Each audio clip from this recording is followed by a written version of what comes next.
in the Dawoodi Bohras community, there's been a movement going on to ensure that the children under 15 don't use mobile phones. It's very lenient. I was going to say 16, 17. Somebody was asking, when do you think humans will become cyborg? What makes you think we're not already? One of the issues that we are seeing, that we are drowned in today, is in terms of the excessive usage of mobile phone. This is a universal problem the world over. So wherever I've gone and spoken about, one question at least comes up on what do I do about mobile phone?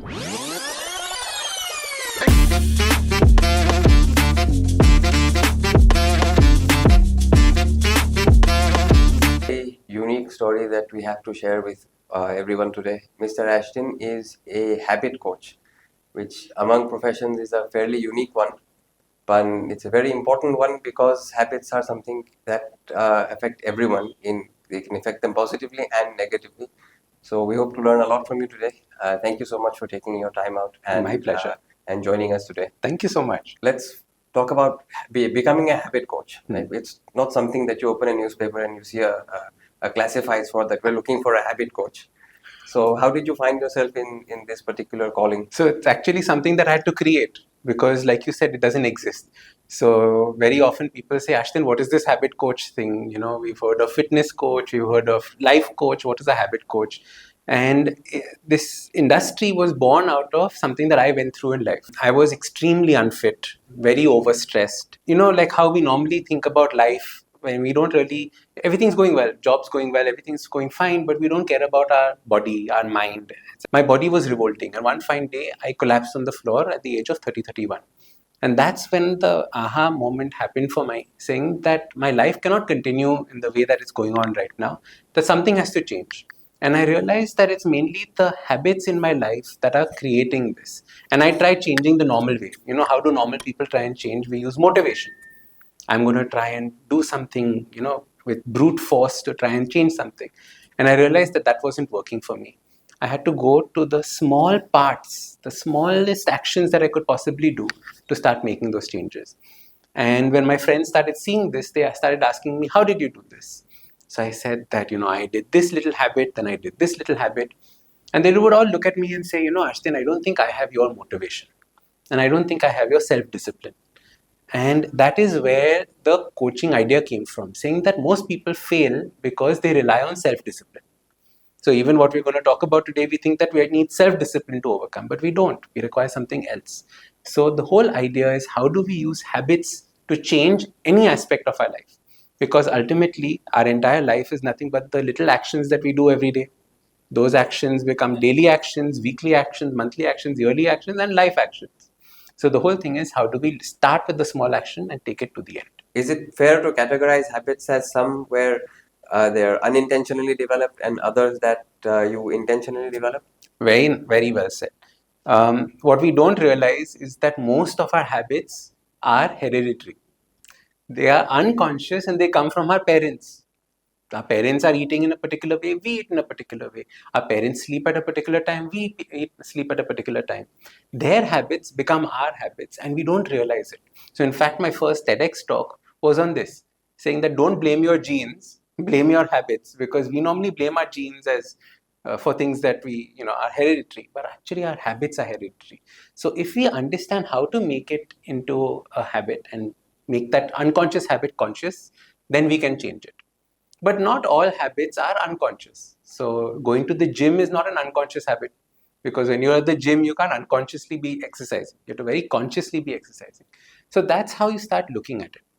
So in fact, I tell most people, make a list of all the habits that you realize you are doing and your parents are doing, or you are doing and your friends are doing. And then you start seeing the correlation. Okay, if I change this, maybe some aspect of my life will change, and we can actually then start making those changes. So, Ashdin, you mentioned in terms of the habits that we usually pick up from our parents and people around us. One of the issues that we are seeing, that we are drowned in today, is in terms of the excessive usage of mobile phone.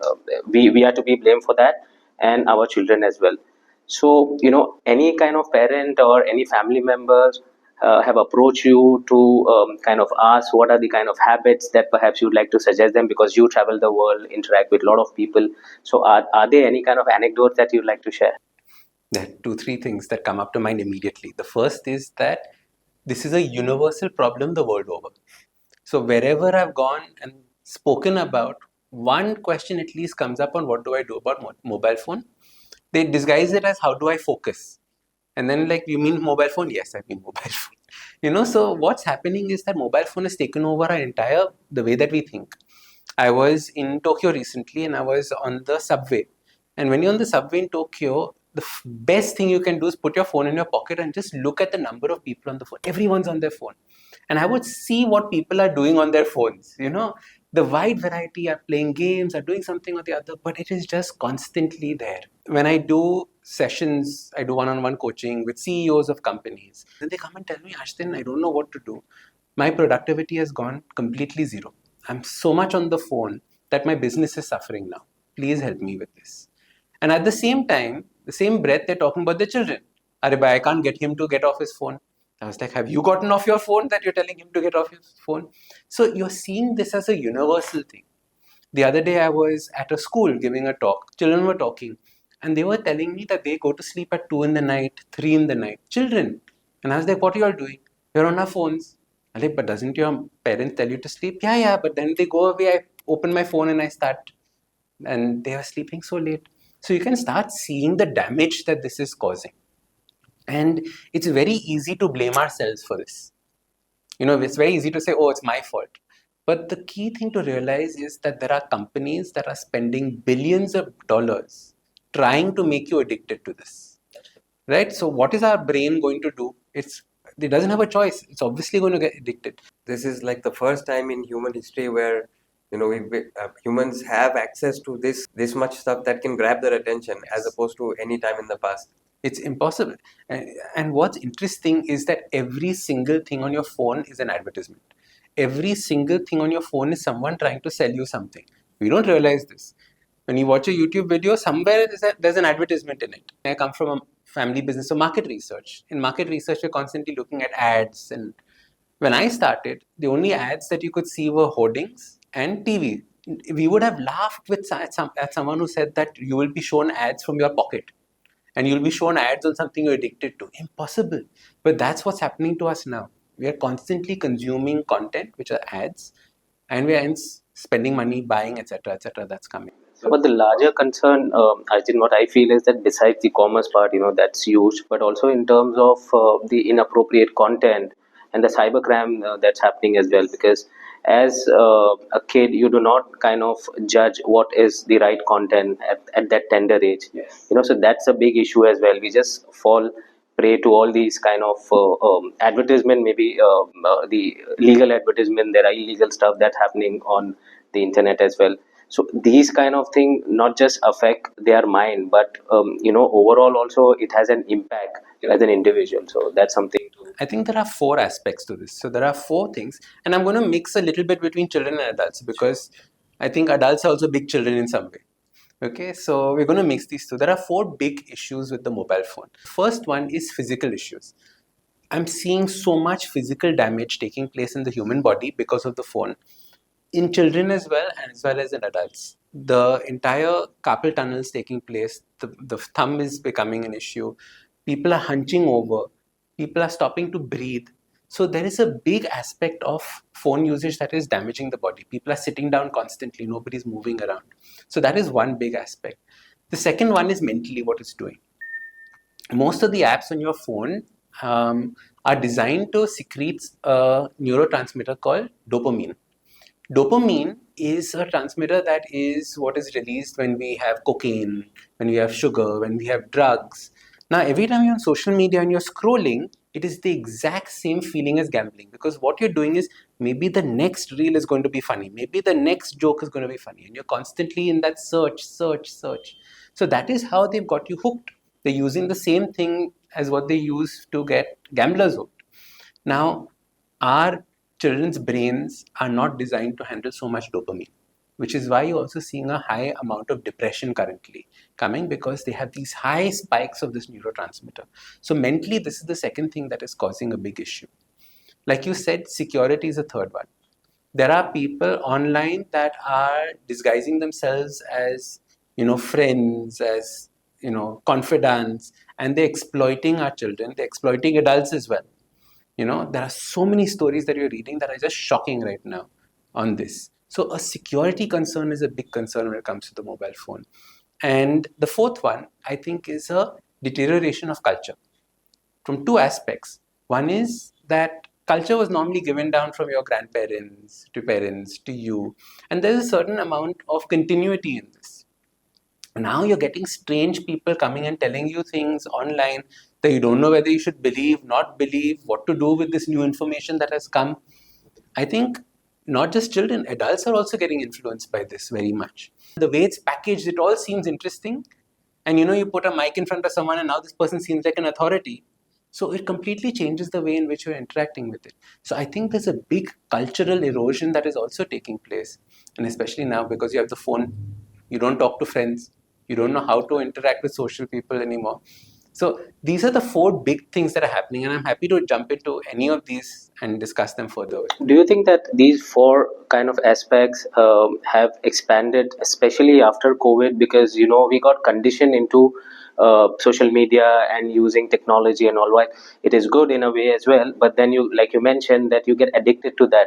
So don't you think we've been thrown into the excessive uses of social media and unwarranted content and things like that, especially after COVID? Yes, absolutely. I remember, so my podcast started 7-8 years ago, right? This was before COVID, where people weren't listening to podcasts as much. Nobody knew what they were. As COVID started, within 2 months, we saw a huge spike in people viewing and huge spike in the number of people creating content. This is exactly what we're talking about. So suddenly people started moving their offline lives online.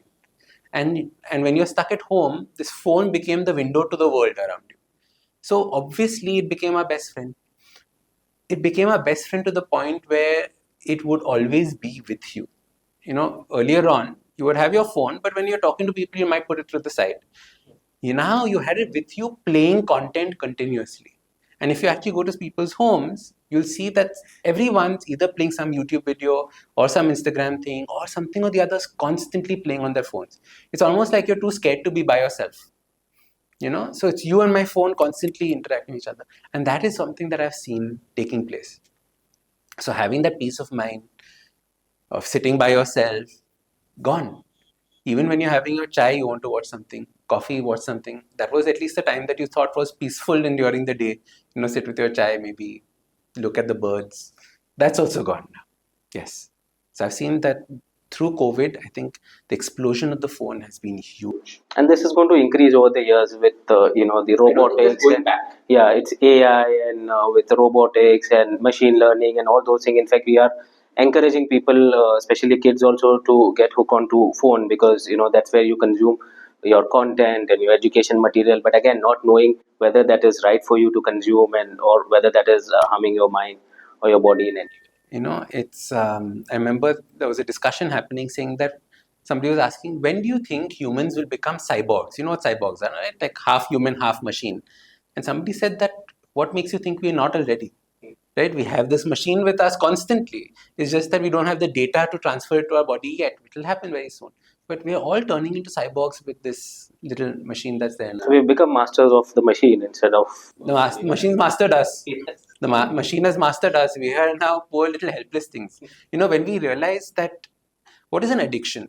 This is a very interesting thing. An addiction, the way that I like to define an addiction, is when the more you use something, the lesser the pleasure that you get from it. So the example I gave in my first book is, imagine I give you one mango. You eat the mango and you're like, wow, fantastic mango. I give you 2 mangoes, you eat it. 3 mangoes, but the pleasure is dropping.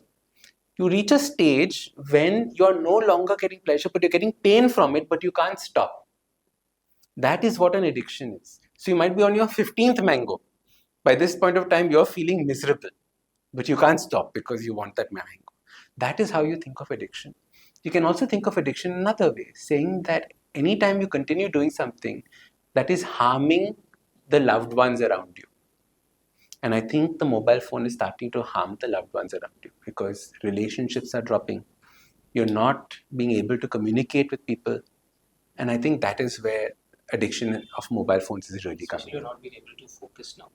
your attention spans are diminishing in a way. So you're not able to focus on that. Focus is a big issue now. So one thing that you mentioned really resonated, that it's almost as if people are now afraid of being alone with their thoughts. Now that it's been so many years down this track, what's the road back, so to speak?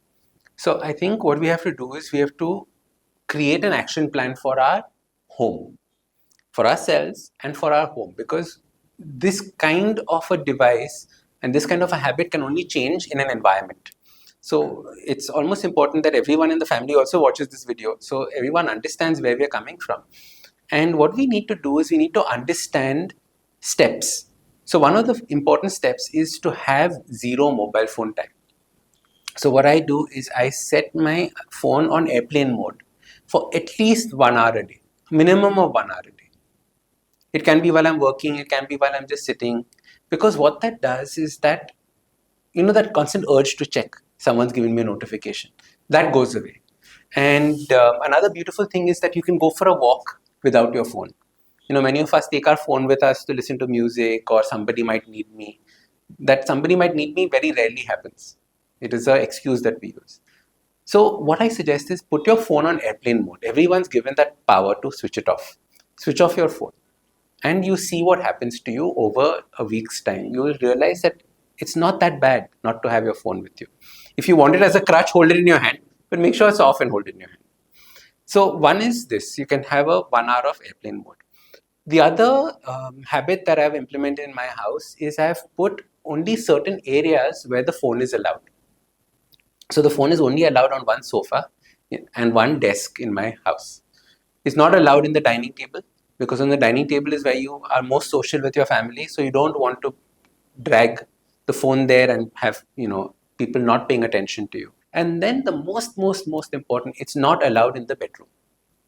Otherwise, what happens is that you want to go to sleep, but then you sleep half an hour later, right? And you wake up in the morning or in the middle of the night to go use the toilet, and you again pick up the phone to see who's messaged me, kaun message aaya.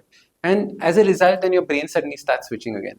So what you do is you leave your phone outside the bedroom as far as you possibly can. And in these little ways, what you're doing is you're restricting the power the phone has on you, and almost make them like rules. Like how we have a rule, you don't bring the chappals into you don't wear outside shoes into the house. In the same way, here is a no mobile phone zone.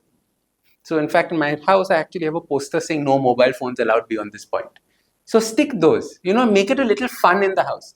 Very often when we try and, as parents, make these rule changes at home, we try and be strict instead of trying to be fun. And we can be fun as parents. You must try it out sometime.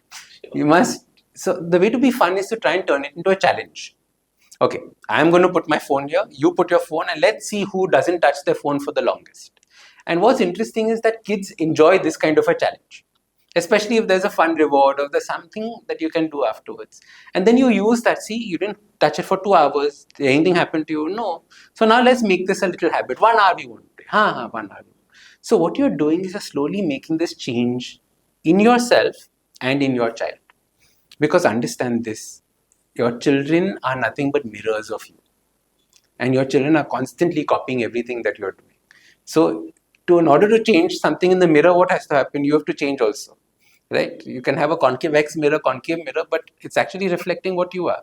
So you have to make that change in you while you're making that change in the child as well. That jugalbandi, that connection has to happen for sure. In the Dawoodi Bohras community, there's been a movement going on since the past 2-3 weeks with much fervor to ensure that no children under 15, or rather children under 15 don't use mobile phones. It came to a point where people were not spending time with their children. And actually brings up a memory that I'd gone for some community service somewhere in some town in Gujarat 2 years ago. And when I was visiting one of the homes, I asked the parents, do you play with your kids? And they looked at me as if I was saying the most ridiculous thing in the world. So now that there is going to be a vacuum of time for the kids where hopefully they won't be using mobile devices, what small habits can parents incorporate to kind of fill that time with meaningful and positive connections? So You're saying 15 years. I think it's very lenient. I was going to say 16, 17. So I think it's a very important thing that even at 15, don't give a phone to a child, because you're stunting this child's creativity. What happens is that when we are constantly on the phone, the child is actually a very creative child in the mind.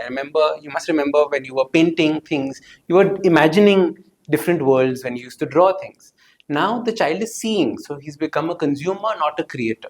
So a large part of what we do is, so I tell the parents that if you don't want your child to have a phone, there are certain steps that you follow. The first step is to make sure you know where the phone is being consumed. So very often we give the phone to the child when they are having lunch, when they're having dinner.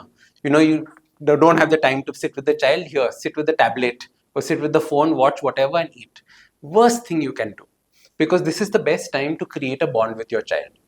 One of the things that I'm seeing is that the parent child bond is deteriorating. Children are looking at their parents for connection, for support, and that is not coming through. So what we need to do is we need to give that time. So one is on the dining table. The second is, what do you do when you are busy working and the child is saying mama, mama, mama, papa, papa, papa, right? And the third is during the evenings when work is over, dinner is done. What do you do at that point of time? Because that is again when people are on their phones, watching TV, etc. So let's look at these three habits. On the lunch table, no phones allowed at all. Whenever you're eating, zero phone for adults and for children. What you do instead is you ask questions to the child. Children love answering questions, but when they're asked in the right way, not why did you do this? Tell me what was the fun things that you did today? You'll get answers. How was the day? You won't get any answer.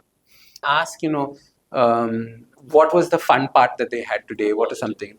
In a very positive way, and you get a conversation going. Once you create that bond, also, then they will share secrets with you. That's another thing that I'm seeing, that they are not using the parents as confidants anymore. And it's important for the child to use the parent as confidant.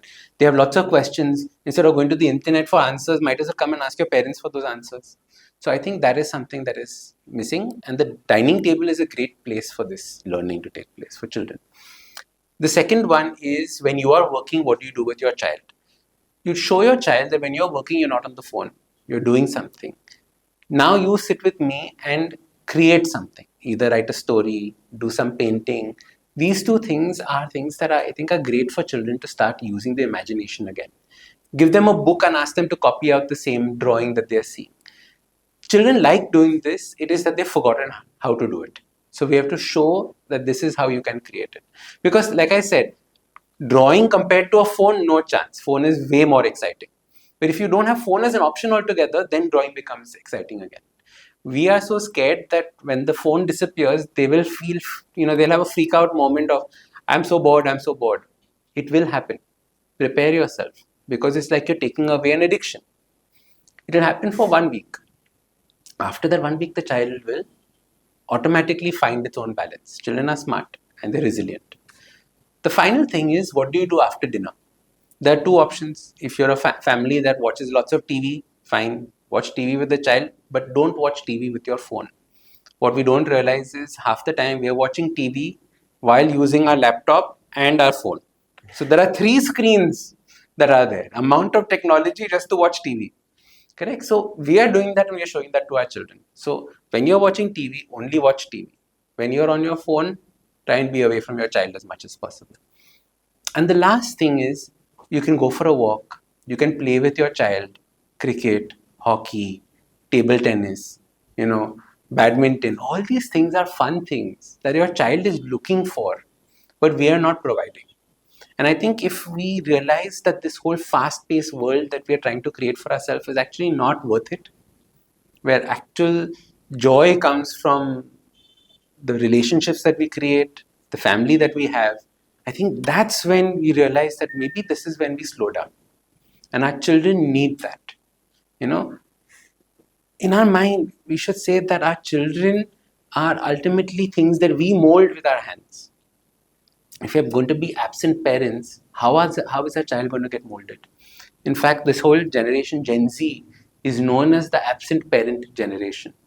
It's not the Gen Z's fault that they're the way they are. It is the absent parents that have created people who are addicted to mobile phones, who are depressed because of them. So it's important for us to realize as parents what we're doing and how we can actually empower our children in this way. In case you could just like to sum up this conversation, and what are your thoughts regarding this entire case that is there? I think you need to all start thinking of our phones like, a mixie in our kitchen. Right? A mixie is a tool. It's used for grinding masala, making a paste, etc., etc. Our phone is also a tool. It was meant for phone calls, which we don't use it for anymore. We use it for everything else but phone calls. So it was meant as a tool. Now, if we misuse a tool, we are going to hurt ourselves. It's just the same way. If you don't put the lid on the mixie and you put your hand inside and start it, what's going to happen? You're going to hurt yourself. In the same way, if you don't use the tool correctly, you're going to hurt yourself. So it's not necessarily villainizing a phone. It is understanding that it's a tool and make it a tool. Leave it in its place. Don't try and make it your life. Right now, the phone is your life. Our entire identity is the phone. I have an iPhone, this, you have only this. It's become our own way of identity. So don't make your mixie your identity. Imagine how funny, right? Making your mixie your identity. So it's a tool. Let it be a tool. Don't let it become your personality in that way. And perhaps as a final question, regarding Gen Z specifically, who have really grown up not knowing anything aside from having a phone, do you think the damage is irreversible, or is there a way ahead? You have to give them coping mechanisms before you pull the plug. So you have to spend time with Gen Z, showing them that there's another way of life beyond this. And more importantly, the parents have to change. The parents caused this. It is not that the Gen Zs became like this by themselves. Remember, I told you right in the beginning of this that it is not genetics that caused it. So it is not a whole generation because of the genetics. It is a whole generation because the habits of the parents that got transferred. So let's not just blame Gen Z for the way they are. Let's first say, okay, I also had a role to play in this. How can I showcase that there is more to life than a phone? And then take the phone away and see what happens. That's how I would look at it. Great. Thank you so much, Ashdin. My pleasure. Thank you.